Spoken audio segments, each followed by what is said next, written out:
à toutes et à tous. Alors, nous allons parler aujourd'hui de deux thématiques importantes et de leurs liens, l'emploi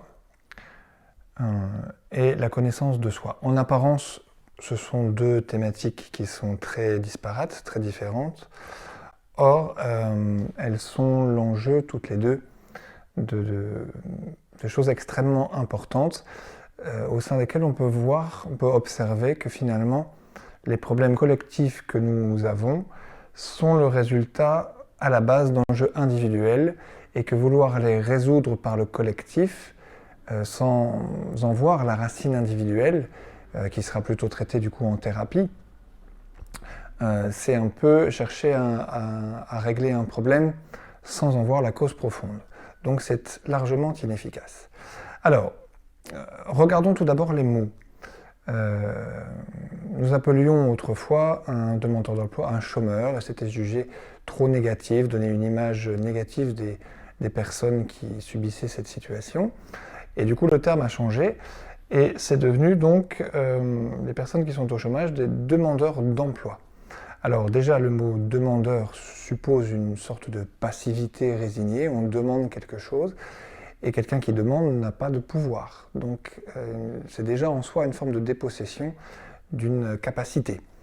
Et ensuite, le mot emploi, que je trouve absolument horrible, puisqu'on emploie un objet, je veux dire, j'emploie ma brosse à dents, j'emploie mon stylo, mais employer une personne, ça me paraît un peu abusif et problématique comme terme.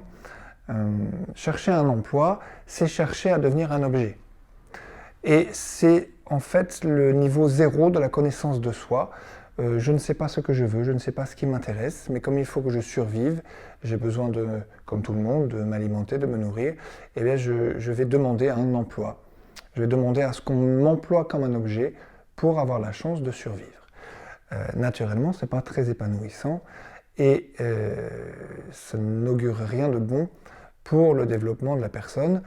On observe d'ailleurs dans le milieu professionnel beaucoup de personnes qui ont fait un travail jusqu'à l'âge de 30, 35, 40, 45 ans et le laissent tomber parce qu'ils n'y trouvent plus aucun intérêt autre que cet aspect alimentaire qui est complètement insatisfaisant pour l'intériorité et de la personne.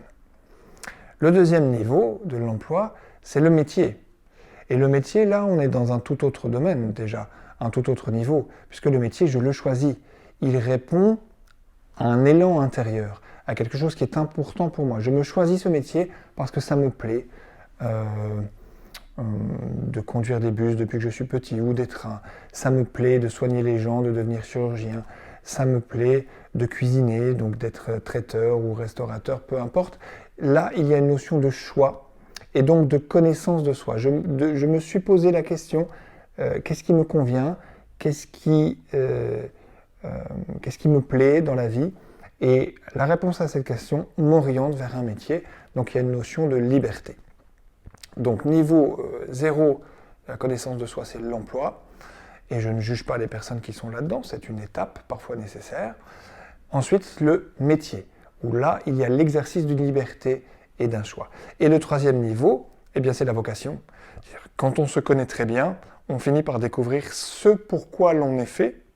Et là, ce n'est plus la personne qui choisit le métier, mais le métier ou l'activité qui choisit cette personne. Et qui plus est, il y a une sorte de talent inné et une correspondance avec les dons propres de la personne, et où on a l'impression qu'elle a toujours fait ça toute sa vie, tant elle est douée et tant cette activité lui paraît facile. Et quand on est dans cette correspondance-là entre l'être et ce qu'il fait de sa vie professionnelle, donc quand on est au niveau de la vocation, c'est-à-dire la personne n'a plus l'impression de travailler, elle s'amuse et elle gagne sa vie en s'amusant ou en faisant ce qui lui plaît.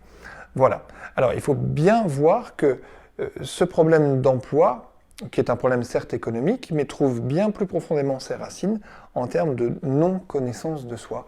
Et il me semble qu'il est important de diffuser cette information, puisque je constate au cabinet que beaucoup de personnes qui ont souffert d'enfance problématique ou difficile, où souvent elles n'ont pas été écoutées étant enfants, et elles ont pris l'habitude de cette non-écoute et du fait de ne pas savoir au fond ce qui leur convient.